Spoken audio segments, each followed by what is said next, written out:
সাহান দিলেন সেখানে প্রক্রিয়াটা যতটুকু বুঝি আমরা নন টেকনিক্যাল মানুষ হিসেবে, টিকা ক্রয়ের যে দীর্ঘদিনের পদ্ধতি সেই পদ্ধতির ব্যত্যয় ঘটাতে চেয়েছিলেন তখনকার স্বাস্থ্য উপদেষ্টা মহোদয় নূরজাহান বেগম।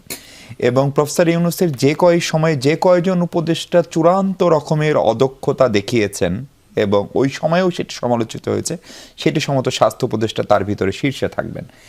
এখন তাহলে এই বিষয়টা নিয়ে স্বাস্থ্য অধিদপ্তর বলি, আমাদের সরকারের বিভিন্ন উইং বলি, তারা কেন একটা সুষ্ঠু তদন্ত করছে না নাকি? এবং আজকে আমরা দেখলাম হামে আক্রান্তের সংখ্যাও রেকর্ড পরিমাণ আসছে। ডক্টর ইউনূস হয়ে গিয়েছেন ভাসুর, মুখে নাম নেওয়া নিষেধ, ওনার নামে কিছু বলা যাবে না।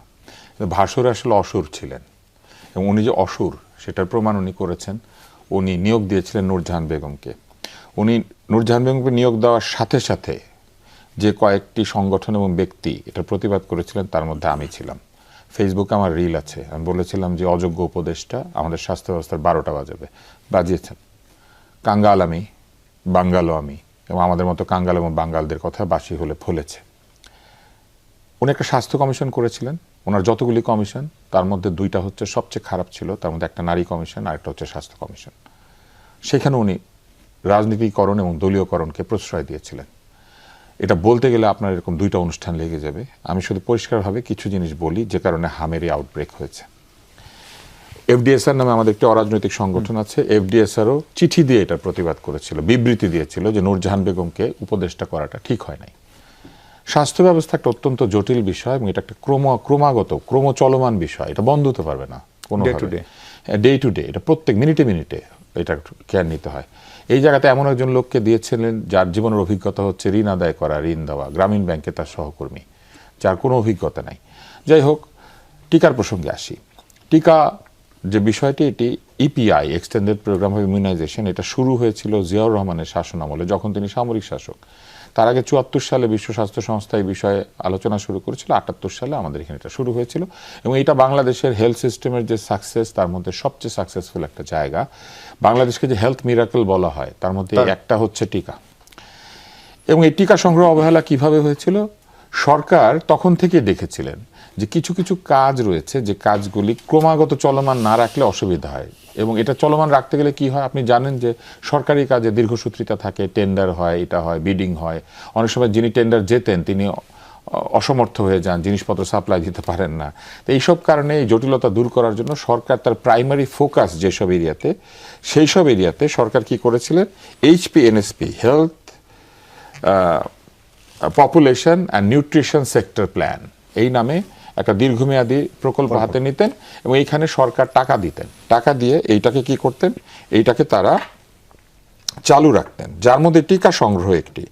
এখন আমি একটু পেছন থেকে আসি। বলা হচ্ছে যে আওয়ামী লীগ সরকারের দায় আছে।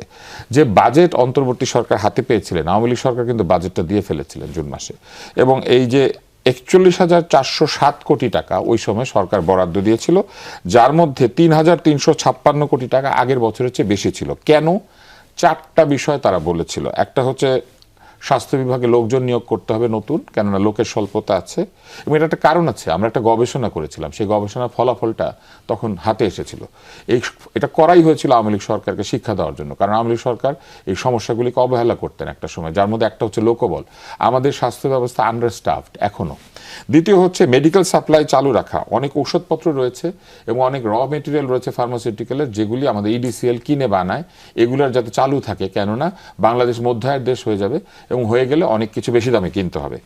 আরেকটা হচ্ছে স্পেশাল প্রোগ্রামে ফোকাস। এর মধ্যে ছিল ইপিআই, টিকা সংগ্রহ, এবং free medical services for the poor, গরিবদেরকে যে ফ্রি মেডিকেল সার্ভিস দেওয়া হয়।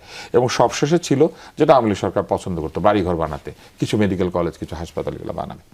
এখন দেখেন এই টাকাটা হাতে পেয়েছিল তো এই সরকার, মানে বরাদ্দ ছিল, তার মানে তারা খরচ করতে পারতো। তারা কি করলো, একই সাথে কিন্তু আওয়ামী লীগ সরকার টিকা ক্রয়ের নির্ভরতা বা এই নির্ভরতা কমিয়ে আনার চেষ্টা করছিল। এই জন্য এইচপিএনএসপি যখন শেষ হয়ে যাচ্ছে জুন মাসে, তারা নতুনভাবে আবার এটা যে সই করবো এটা করার সময় পায় না। জুলাই মাসে আন্দোলন হয়েছে, তারপর আগস্ট মাসে 5 তারিখে তারা নাই। এবং তারপরে তাদের প্রচুর দুর্নীতি এটা সেটা সব আবিষ্কার হচ্ছে। কিন্তু এই জায়গাতে এই দুর্নীতির অজুহাত হ্যান ত্যান এগুলি দিয়ে এই স্বাস্থ্য বিভাগে নূরজাহান বেগম এবং তার যে সহকারী উপদেষ্টু এবং তার সঙ্গে যে 3 জন ভৃত্য নিয়োগ করেছিলেন, ব্যক্তিগত ভৃত্য, যারা সারাক্ষণ ঘুষ নিতেন ডাক্তারদের কাছ থেকে, বিভিন্ন জনদের কাছ থেকে পোস্টিং ট্রান্সফার এসব দিয়ে, তারা করলো কি, তারা এই টিকা ক্রয়কে বললো যে আমরা নিজেরা করব, ইউনিসেফকে দেওয়া যাবে না, কারণ এখানে কমিশন বাণিজ্য হয়।